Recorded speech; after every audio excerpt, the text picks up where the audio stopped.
Welcome to episode 20 of Travelling Science.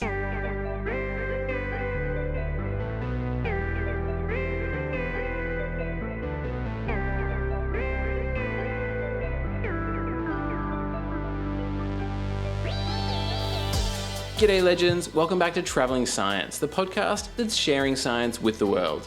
My name's Crowe and I'm the Travelling Scientist, coming to you today from my home in Aries Inlet, Australia. I'm a health science communicator, and on this podcast we interview doctors, researchers and experts, hearing their stories and sharing their ideas that can help us to live smarter, happier and healthier lives. This week's guest is Dr. Lily van Eeden, an interdisciplinary scientist with expertise in conservation biology and social psychology. Lily is trying to solve nature conservation problems by understanding humans like us and how we interact with nature and what causes us to act in ways that either protect or harm our natural environment. And during our discussion, Lily answers questions including why wildlife terminology is often misunderstood, how your political views might impact your thoughts on animal control, why we sometimes have to kill animals in order to save animals, how humans are actually a part of nature, and what can we do to protect our natural environment. And we also discuss things like dingoes, brumbies, cats, Canadian super wolves, human-nature relationships, green prescriptions, criticams, and the hour of power. So let's get straight into it, learning all about conservational biology and social psychology with the one, the only, Dr. Lily van Eeden. Dr. Lily van Eeden, welcome to Travelling Science. Thank you for having me here. No, it's an absolute pleasure. Thank you so much for taking the time to be here. Just to get started, can you tell everybody, what did you study at university? I did a Bachelor of Science at Melbourne Uni, majoring in botany, so plant science, and nature conservation. So that explains the conservational biology side of things, but you're also somewhat of a social psychologist. Where did the psychology come into it? So when I finished my undergrad, I worked for about a decade, mostly as an ecologist for a private industry company in Victoria, doing environmental impact assessments for a range of different infrastructure projects. At the same time, I kept taking some periods to go overseas and do other things that were exciting to me. So I had a 6-month internship working for the US federal government Bureau of Land Management. And so I got to see these amazing landscapes and interact with amazing wildlife there. And then the other part of that journey was I spent almost a year working for the Chinese Academy of Sciences Institute of Botany, doing research in central China along the Yangtze River. And so those 3 places, in Australia, the US and China, I found my ecology skills were transferable. So I could understand and ecosystems and identify species in those different places. But the thing that tended to be quite different was the social and political context. And it made me think, yeah, we need this natural science in order to make an impact in nature conservation. But for me, I felt like what I could do that was meaningful in my career was start to bring in that understanding of what makes people tick. Why do people interact with nature in the way that they do? And how can I understand that to inform better conservation strategies? So I then did a master's and a PhD that were quite interdisciplinary, drawing on psychology, policy, governance, history, a range of different things that I've brought into the work that I do in different ways to help understand people, the way they interact with nature, and how that can inform behaviour change interventions, policy, other programs that can benefit both nature and people. That's really cool. And so then you came back to Australia and then you did your master's and PhD several years later. Well, my master's was actually in the UK, so I was there for a year. And my master's research there was one of the steps on my pathway into doing research on coexistence and conflict between livestock production and predator conservation. So Lily studied nature conservation in Australia and then worked as an ecologist in Australia and then did an internship with the Bureau of Land Management in USA. And then she worked in China for the Chinese Academy of Sciences Institute of Botany. And then she went and did her master's in the United Kingdom before returning to Australia to do her PhD. A true travelling scientist. I am super impressed. And listen to what her PhD was about. And so my PhD was it focused on dingoes in Australia.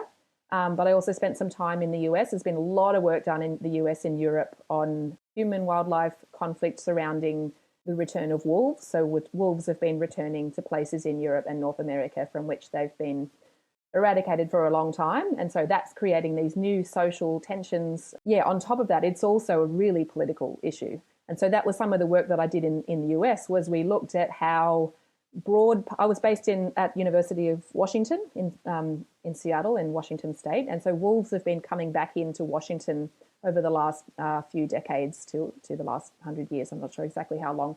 And they're spreading. The populations are increasing, which is a success from a conservation perspective, but it's creating problems, of course, for the livestock industry. But so we did a study looking at broad public perspectives on wolf conservation.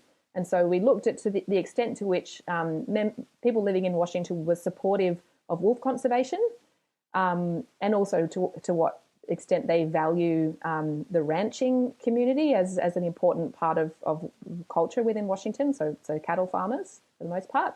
And we found that the strongest predictor of whether people supported wolf conservation or not was whether they voted Republican or Democrat, which is not totally surprising to me, knowing how political it was, but it just goes to show that it is this really polarized debate that's about more than just the wolves themselves. So there's a lot of work that's been done already in North America and Europe in these sorts of things, but much less had been done in Australia pertaining to the dingo situation. So that was what my PhD looked at, trying to understand broad public understanding and attitudes towards dingo management, and also what are the behaviours of sheep and cattle farmers in different parts of Australia in trying to protect their livestock, whether they use lethal methods like trapping, shooting, poison baiting with 1080 poison, or you can use things like livestock guardian dogs, or even livestock guardian alpacas, or donkeys are things that are used in some places. And fencing is another one. You can put in predator-proof fencing, a range of just different animal husbandry techniques. So I wanted to understand, what are people doing and why are they doing those things? That is some really interesting research that you've done across various countries around the world. And so what did you find, just to sort of finish off with the dingoes and also with the wolves, did you come to any sort of conclusions, or were there any solutions that were found on dealing with these sorts of livestock predators? So I conducted a study across Australia looking at general public awareness and attitudes towards dingo management, and I compared it with some things that do get a fair bit of media attention. So things like kangaroo control and control of wild horses gets a lot of media attention. There'll be protests about it, whereas we don't see that with dingo. So I kind of wanted to see where the dingo fit in terms of people's awareness and support. Unsurprisingly, found awareness of dingo management is pretty low. So people were unaware that we were actively controlling dingoes. I know if I had been one of the people that was asked about awareness, I would have told you that I don't know anything about dingo management. I don't think I've ever seen one. For anyone around the world who thinks that dingoes are everywhere, they're certainly not everywhere. I couldn't tell you much about them, so please continue. What I think is a part of that is that we often don't talk about dingo control and use the word dingo. And so in any of the generally agriculture reports about dingo control, there'll be a disclaimer at the start that says, in this report, we're going to talk about wild dog control. And the term wild dog will include pure dingoes, feral dogs, and hybrids between the two. Because it's very difficult to distinguish between them if you see them. And so I asked people, to what extent do you support dingo control and to what extent do you support wild dog control? And people were far more supportive of wild dog control than they were dingo control. And I also asked, what does the term wild dog include? And most people didn't realise that it includes dingoes. And so I think there's a narrative thing going on there, where there's kind of a sanitising of the dingo control issue going on by referring to them as wild dogs. Dingo is an Aboriginal word, and many people would consider dingoes to be an iconic Australian species, even though they were very likely introduced to Australia at least 3,500 years ago. Yeah, so referring to them as wild dogs seems to sort of blur awareness a little bit of what dingo and wild dog control really entails. And so there's a very active debate among geneticists working around dingo wild dog control as to the extent to which the canids living freely in Australia are pure dingoes, feral dogs, or hybrids. It's just, I find it so incredible, and I'm sure you do as well, that this animal control really can come down to an issue with terminology. Or like you said, back in America, the wolf population control sort of came down to a political point of view. Like you wouldn't I think most people probably wouldn't put these ideas together. So it's really interesting that you've sort of discovered these commonalities. Yeah, I think the terminology thing is really interesting and not just relevant to dingoes. And so another example that you might think of is in Australia in terms of how the way we talk about a species and its management reflects our values or our priorities. So horses, for example, if you want to keep horses in national parks, you call them brumbies. If you don't want them there, you call them feral horses, because feral has a negative connotation that implies they don't belong there. And so you could say that for, there are other things for which that is the case. And another one, just because we've been talking about wolves, is that you also hear in parts of the US, people who don't want wolves around will refer to them as these kind of Canadian super wolves that are bigger than the ones that used to be in the USA. These Canadian wolves have come down from Canada. They're not from the USA. They don't belong here. There's kind of narratives in the way we talk about things that frame them as not belonging. I find really fascinating. Canadian superwolves? I had to look this up, and I found an article called Debunking the Canadian Superwolf, written by one Corey Hatch, which highlighted common rumours such as these Canadian superwolves are larger, more aggressive, with an excessive lust for blood, and also, get this, laser beam eyes. What? However, wolf scientists, yes, that's a thing, have pointed out that wolves in Canada and wolves in USA are genetically and morphologically very similar. So yes, Canadian superwolves are just a myth, made up to confuse people and sway the politics around animal control. Right, putting a sort of negative story behind it, which may or may not have a lot of truth to it. Zooming out a little bit, what are you sort of working on now, and why is it important? I would say the central theme of what I've been doing for a few different projects lately is understanding what human relationships with the natural environment are for diverse people, and how is that, or is it not, reflected in the way we do conservation in our government organisations, in our non-government conservation advocacy organisations, who's being represented, what values. And so the work that I've been doing for the past 3 years, I've recently started an academic job at RMIT, but I was previously working in government. And so the Victorian government has a policy at the moment, it's part of their biodiversity plan, called Victorians Value Nature. And it's really about recognising that people benefit from having a healthy relationship with nature. And we perhaps don't have a really good understanding of what that relationship looks like for diverse audiences. So a lot of the research that's been done in that space has been done in predominantly white Western countries who have sort of Western scientific, Judeo-Christian religious roots that have a particular way of thinking about our relationship with nature. Whereas if you look at a place like Melbourne, it's hugely multicultural. I think from the last census in Australia, it was something like about 50% of Australians were either born overseas or one of their parents was born overseas. So there's a huge melting pot of people, particularly in our cities, of people who have come from cultures that might think about nature in a very different way. And we don't really understand that. And that shapes how people interact with nature, how the kind of nature interactions they have benefit them or don't benefit them, and how they may act in ways that protect nature or not. Another part of that is there's also in Australia and other places a lot of interest in drawing into the way we do things, Indigenous ways of understanding and managing country. And I think getting back to what I was saying about what are nature relationships and thinking about how that's appropriate or reflected in the way we do things, a lot of our governance, if we think about Australia, for example, and this is true of the US, where I've spent a bit of time doing work as well, is that most of the people working in those organisations are trained in a particular way, have a Western science approach to thinking about nature. They tend to not be particularly culturally diverse, so they may be not reflecting those diverse perspectives that I mentioned would be present in our multicultural, particularly urban communities. So when we talk about trying to bring in Indigenous ways of understanding and managing country, I think we forget that it's not like we're just bringing this knowledge and expertise onto a blank slate. The organisations that already manage nature in Australia are cultural. They have a way of thinking and doing, and that, I think we can fail to recognise there's potential for conflict there. It's not just insert Indigenous ways of knowing country into our business as usual.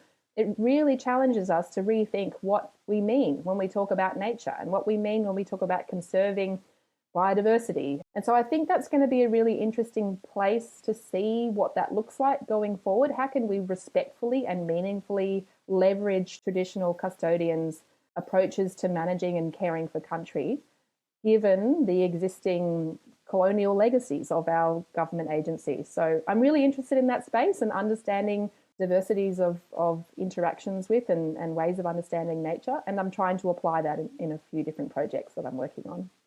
Yeah, absolutely. I mean, I guess what you're talking about is bringing in the people that have been, maintaining the lands and the ecosystems for generations, long before we were here. So sort of bringing back the more traditional way of taking care of things, basically.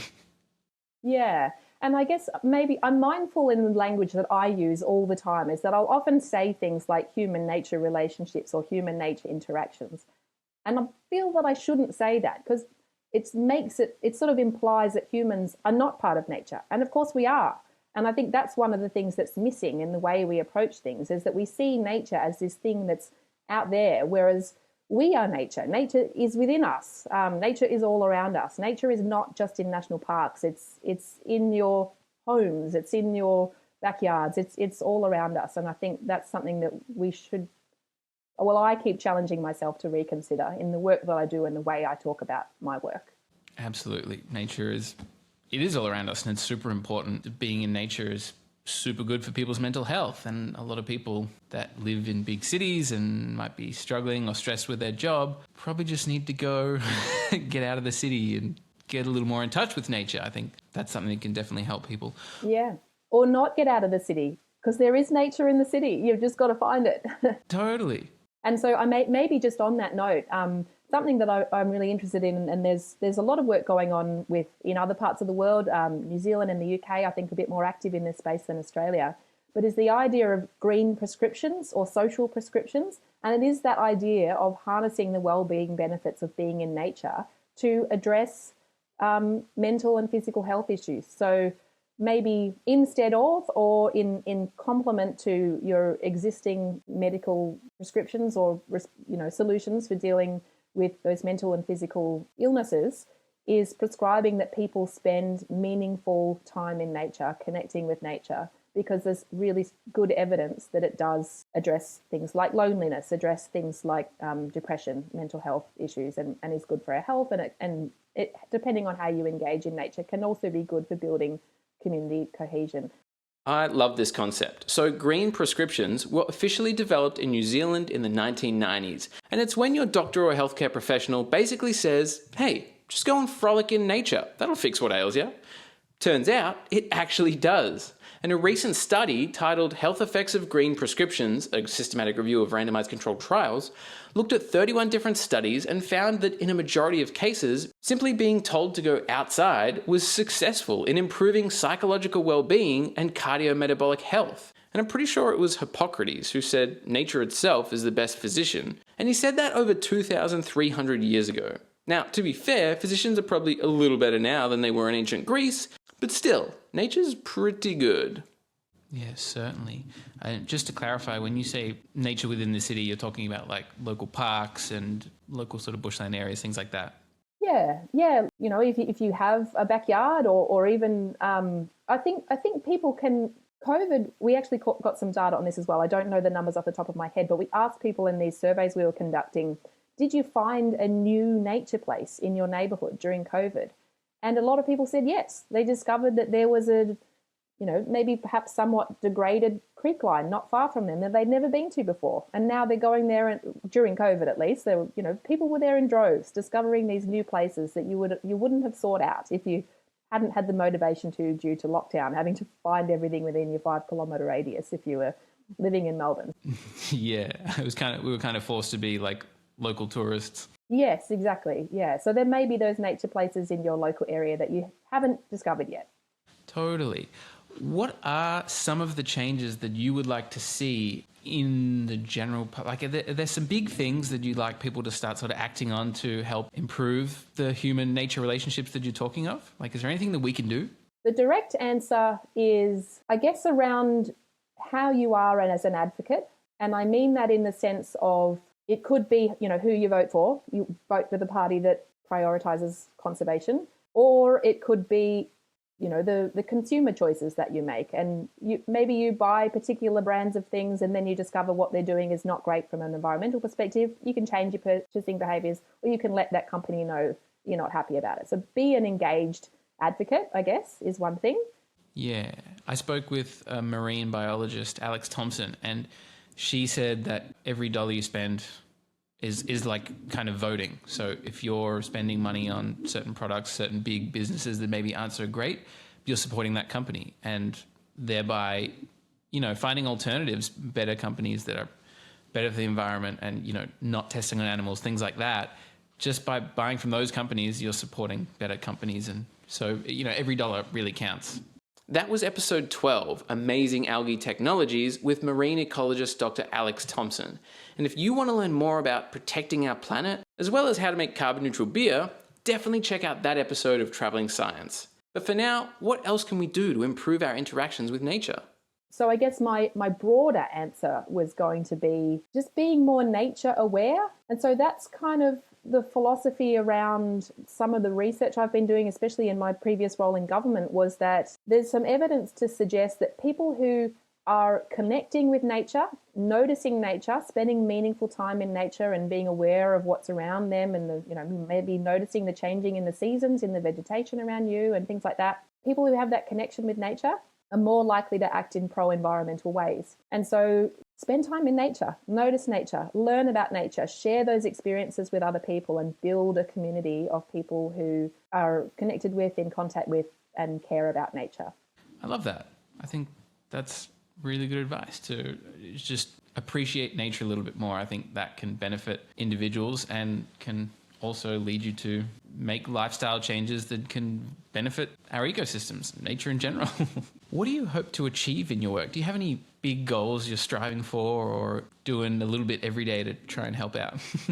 I don't want to be a totally blue sky researcher. I want there to be impact. And so I guess the kinds of impact I'm trying to have in the work that I do, I've just come from a government role and moved into academia, and I want to continue to be doing research that's done in partnership with the kinds of people who've got the power to make a change. So whether that is working with the government policymakers and helping them to make evidence-based policy decisions based on natural and social science data, and that's the kind of work that I do, trying to bring those different sciences together. Or it could be working with NGOs, working with local governments, working with industry, finding ways to change the system, I guess. As I was just saying, should consumers have to make those choices about how to buy products that are pro-nature, can we work with the industry and help them to build appropriate solutions? So I guess maybe I'm not giving a very specific answer, but really about bringing nature into our decisions, not leaving nature outside when we make decisions about the economy, the infrastructure, all these sorts of things, getting nature at the table. Totally. And you want to be working with people that have the power to make these changes, change policy and change the way that our world works, to put nature at the forefront. It's super important. Are there any massive challenges in doing that? Is there anything you foresee that could make that really difficult? I guess some of the work I've been doing is building a case for integrating social sciences, integrating behavior change, integrating, ways of understanding how and why people do things is a challenge because it's not business as usual. There's no money for it. You've got to, we're already doing this and we're struggling to pay for that. I've got this idea for us to do something totally different, which if we implement successfully could have a, major change in how we're achieving nature conservation objectives. But it's kind of a gamble for the organisations who haven't done that before. So social sciences are becoming more recognised as being critical to achieving nature conservation around the world in research and practice, but it's hard to change the way we're already doing things. That's the biggest challenge for me.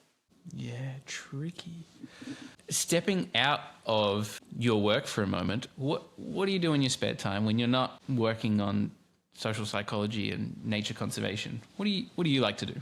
Well, I have two small children. One boy is 4 and my other boy will be 2 next weekend. And so I try to, I guess as many parents would try to do, give them the childhood that you had but better.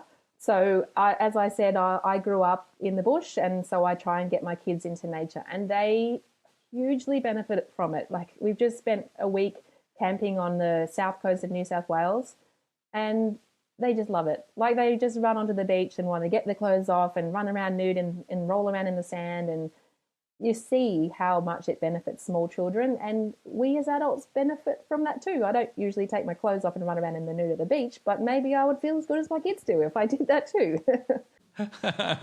Yeah, absolutely. It is awesome. I spent my first year or 2 living on a beach. I'm pretty sure my parents lived in a caravan on the beach, and I grew up in the bush. I know living in the city is incredible for work and study opportunities, but it is so important to have access to nature, whether it is the beach or the bush or, I think it can be super beneficial for people of all ages. So I'm glad that you're getting out there and encouraging other people as well to get out there and spend time in nature and taking care of your little boys.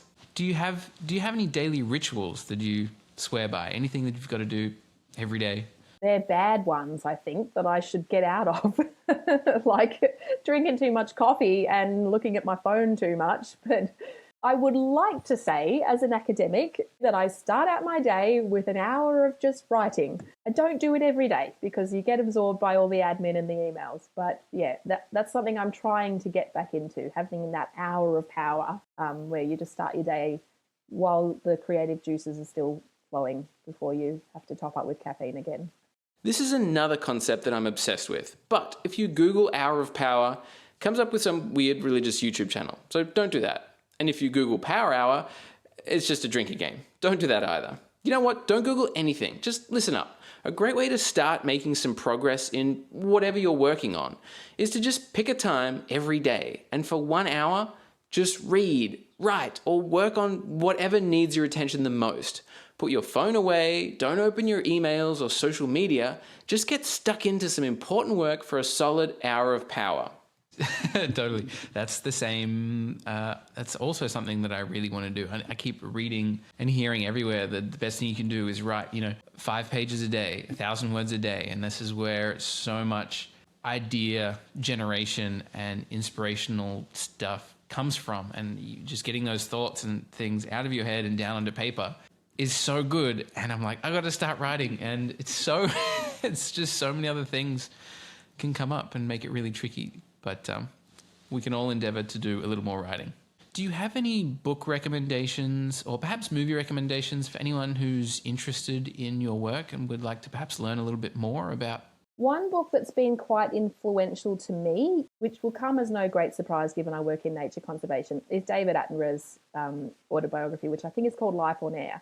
And I think part of what I love about that is, first of all, detailing and documenting what an amazing career you can have as an advocate for nature conservation. But another part of this, which I loved, is that many of the things that we know David Attenborough for now, he didn't start till quite late on in his career. And that gives me hope that there's still a chance that I can be as impactful as David Attenborough has been in building global awareness about nature as time ticks. Yeah, no, I think everything that guy writes is just super inspirational. So yeah, get out there and read or watch some David Attenborough content, because that can definitely get you excited for nature. I've got a few listener questions for you here, Lily, if you'd be able to answer those.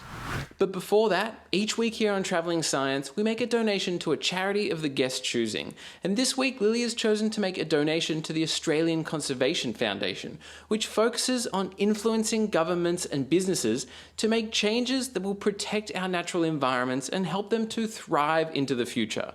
So a donation has been made to the Australian Conservation Foundation on behalf of Dr. Lily van Eeden. And if you'd like to make a donation to them as well, you certainly can. And if you'd like to support this podcast and the charities that we donate to every single week, that would be incredible as well. And in both cases, the links you need are just in the show notes down below. But for now, let's get back to Travelling Science.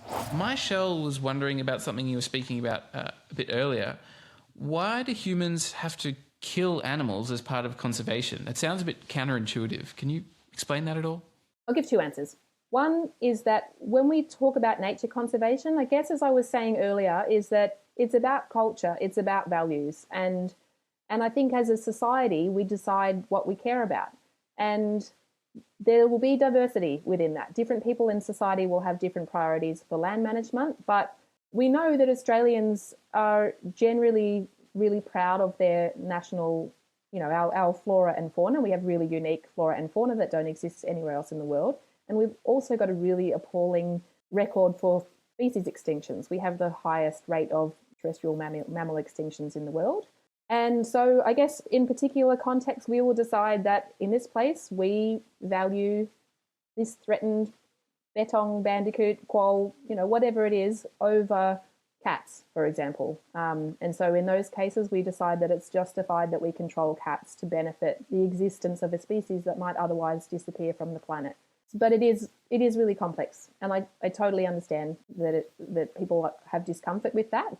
I guess the other part that I would answer there, and this goes again back to what I was saying about sort of Western science approaches to the conservation, embedded with those to some degree is this idea that humans are separate from nature, this kind of human exceptionalism. And I think that sort of manifests in us sometimes feeling like nature should be out there doing its own thing. But as we're saying, humans are part of nature, and humans have been managing nature in different ways forever, just about. How have Indigenous peoples managed the lands in Australia for tens of thousands of years? It has included controlling wildlife to eat them or to shape landscapes, burning to promote growth of desired food plants, things like that. The idea that we don't kill anything, I think, doesn't align with millennia of managing landscapes. It's something that humans do as part of the landscape. Animals kill each other, humans are animals. True. That's a good point. I suppose maybe it can seem excessive sometimes when certain governments will come in and say, okay, we're going to kill 1,000 wild horses from a helicopter with guns. That's a very extreme example. I don't know if that's ever happened, but this sometimes in certain situations can happen. And I guess that it doesn't seem natural, but in a way it is helping a lot of other native species thrive. So it doesn't seem like the greatest thing ever, but perhaps in some way it is beneficial. Yeah, well, I guess as you say, there are those extreme examples, and I'm not going to say it's black and white. Yes, killing animals is always okay. It's about values, it's about what we value, but it's also about what we think is moral, what we think is ethical, and that is in terms of what we're trying to achieve, but also the methods that we use to achieve that. That's part of why I'm in this field, because it's a really fascinating, heated, controversial topic, and there is no one right answer. Yeah, you're trying to find the answers to help people make the right decisions. I guess another example, just not to go on about this too much, but to counter what I said before, I've heard of situations in Africa where they will have a big conference, I suppose, where they get a lot of hunters in, and hunters will bid to kill a specific animal, something very rare like a lion or a rhinoceros or something, which sounds awful, but the person who wants to hunt that legally will pay a ridiculous amount of money, like hundreds of thousands, millions of dollars. And they take that money to promote conservation of the rest of the animals, lions, for example, or rhinoceroses. Rhinoceri? Doesn't matter. The point is that it doesn't sound incredible at first when you think people are paying to hunt animals, but if it's just one animal and perhaps it's quite an old animal that's lived a great life anyway, and the death of this one animal will mean conservation and a better life for so many others. In that particular case, then you can see a benefit, I suppose. And again, it is an ethical issue, but It's all about moral trade-offs. Totally. Right. Exploring Andy wants to know if his cats are a disturbance to nature, and if you'd like to speak to that at all. I know you've given talks on this, so maybe you have some insight. Yeah, I watched a previous podcast episode you had where you had a cat expert who talked about some of this stuff as well. So I'll try not to repeat too much of what he said, much of which I agreed with. She listens to my podcast. Episode 15 looks at the science of cats with evolutionary biologist Dr. Jonathan Lossis and shares so much information around cats. So if you're obsessed with furry felines, or maybe you're just wondering what your neighbour's weird-looking cat gets up to late at night, check out the Science of Cats episode of Travelling Science. But we know that domestic cats do, first of all, eat a lot of native and non-native wildlife, bird species in urban and peri-urban areas. We also know that there have been experiments where you can either, you can put I think they call them critter cams, where you put a little camera on your cat's collar, and so you can see what your cat gets up to. And it will reveal to pet owners that their cat goes a lot further than they realise, but also is killing things that they're not bringing home. So people will say, oh, my cat never brings anything home, or it's only one bird every few months. But actually there's a lot more going on that people don't see. So a critter cam is a teeny tiny little camera that you can attach to your cat's collar to see the world from your cat's point of view. But it also shows you what your kitten gets up to when it disappears for hours at a time. And you can buy them online if you search for cat collar camera. They average probably around $100. And I don't know if that's worth it. I mean, how badly do you want to spy on your cat? But I can tell you that if you search critter cam on YouTube, you will find some of the cutest baby animal videos online. Just saying, clear your schedule and don't do this during your hour of power, because you will get lost in a sea of baby foxes, baby deer, baby bears, baby everything, just all the critters. But anyway, back to cats. I think when we talk about containing cats to protect wildlife or to protect the cats, so cats aren't attacked by dogs or hit by cars or getting diseases or things like that, is that it doesn't have to mean your cat is locked in your house. And so there are other things you can do, like cat-proofing your backyard or taking your cat out on a leash. You can get those roller things that you can attach to the top of your fence so your cat can't jump out of your backyard. Your cat can be outside, but you don't want it on the road where it can get squished. I guess the same as we would with a pet dog. You don't let your dog roam the streets, so we should do the same for cats, in my perspective. Yeah, it's partly about protecting the native animals from the cats, but also protecting the cats themselves from other animals, or even just going out and getting into fights with other cats. My cat used to go out and get beaten up all the time. Yeah, poor cat. I mean, there's also the toxoplasmosis issue is one that cats can spread disease, which is a particular risk to pregnant women, I believe. And so for me, this isn't an issue for me currently, but in previous places I've lived, I don't want my neighbour's cat pooing in my sandpit that my kids play in or my veggie garden. So there's also a kind of neighbour dispute thing there as well, where if you want to maintain good relationships with your neighbours, they might not want your cat coming to visit. Maybe they do, but it's worth knowing that. Fantastic. Well, thank you so much for answering those listener questions, Lily. And just to finish off, I've got a lightning round, if you're ready. Yep. 6 questions, roughly 60 seconds, and the timer starts now. You spend so much time protecting nature. Do you get enough time yourself to enjoy nature? Definitely not. My career started out in the bush, and now I spend 99% of my time at a computer screen. Damn it. If you'd done something completely different with your life, if you'd never got into, say, nature conservation, what do you think you might have done? Definitely something that responds to my last question, and that is spending more time outside. So gardening or farming or something like that, which would be good for me personally, but also an opportunity for me to have that nature conservation impact through my own actions. Oh, there you go. Always loving nature at heart. What's the best part about your job? Oh, I guess I got into research aside from the nature-loving part of it, just because I love coming up with ideas to try and solve problems or answer questions. I love that thinking, problem-solving part of it. But you just feel that rush of adrenaline when you're like, oh, I've got this great idea. I'm going to stop this job that I need to be doing and go and work on some harebrained new idea that I've got. That's why many of us get into research, I guess. True. What's your least favourite part? What's the worst part about what you do? I've just changed jobs, so it's all new and exciting for me at the moment. I guess the only thing to say is just the administrative part of just emails and the things that stop you from doing that thinking and research. Everything that interrupts your work is the worst part of that work. Yeah, I'm about to start teaching, which I'm excited about. So teaching will be another thing that is stopping me from getting to research, but also something that I'm looking forward to. Very cool. If you had, say, $1 million of funding, where would you like to see that money spent? Getting more nature in our cities. I find myself driving around suburbs, cities, and thinking, look at these lawn nature strips. What a wasted opportunity. Can we get some funding and pay some community members to build thriving environments in those green lawns that otherwise someone just has to mow? Yeah, I love that. Make city just a bit more beautiful.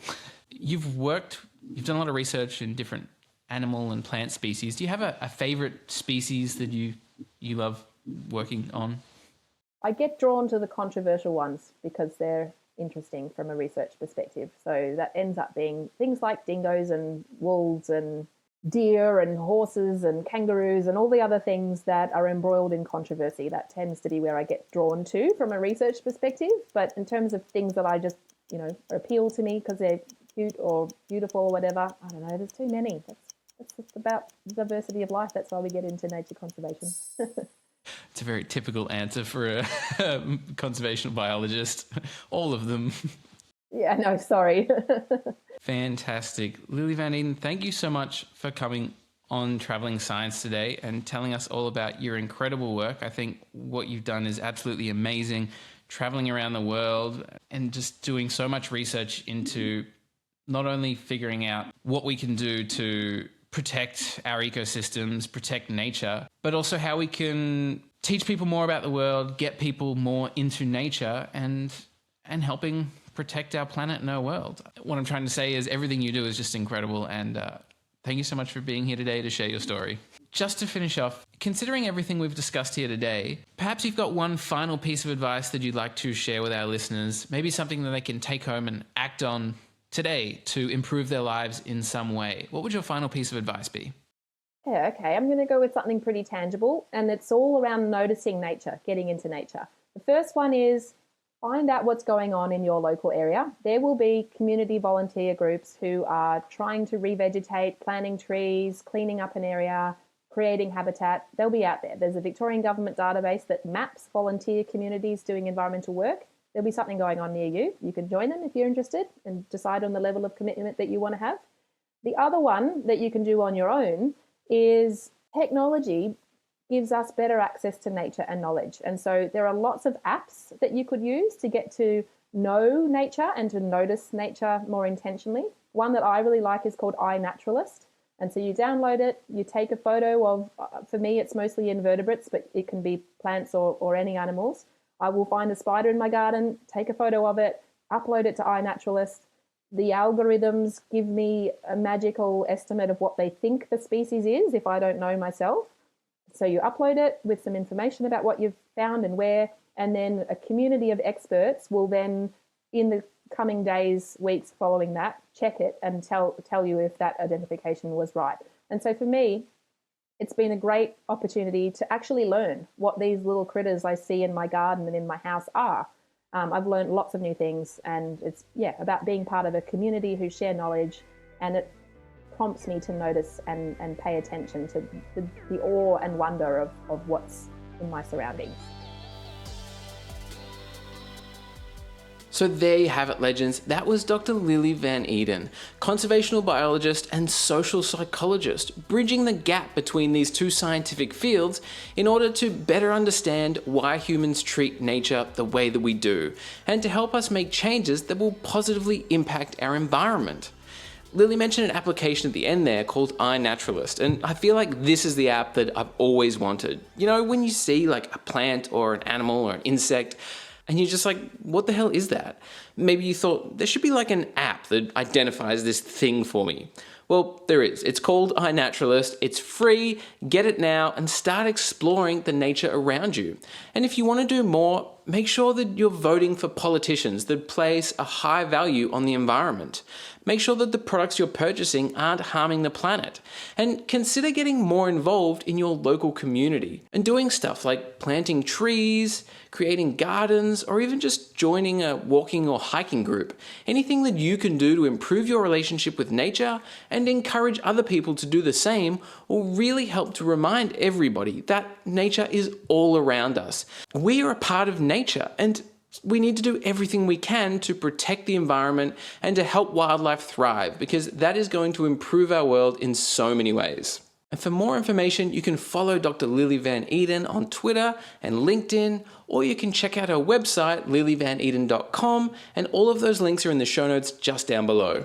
Also, make sure you're subscribed for more Travelling Science every single week, and follow Travelling Science on Instagram to see who we're interviewing next, and you can send in your own listener questions there as well. Or if you're more visually oriented, feel free to check out the Travelling Scientist YouTube channel. And finally, if you stick around to the end of the episode, I always leave you with a little secret. And this week's secret is that I'm currently taking care of my brother's dog, Baxter, and I had to shut him outside while I was recording this podcast because he just makes so much noise, and now he's just sitting outside the window staring at me, sadly, wanting to come back in, and I feel super guilty. So I'm gonna go let him in, and sorry, Sam, that I shut your dog outside. He's fine, he's happy, he's chasing the chickens out there, I think. Baxter, you wanna say hi? Oh my God, he's so heavy. Oh, this is little Baxter, big Baxter, and he makes lots of noise when I'm trying to film, so that's why you have to be shut outside, buddy. It's okay. We still love you. Alrighty. Thanks so much for listening, legends. I'll catch you all next Science Sunday. Cheers.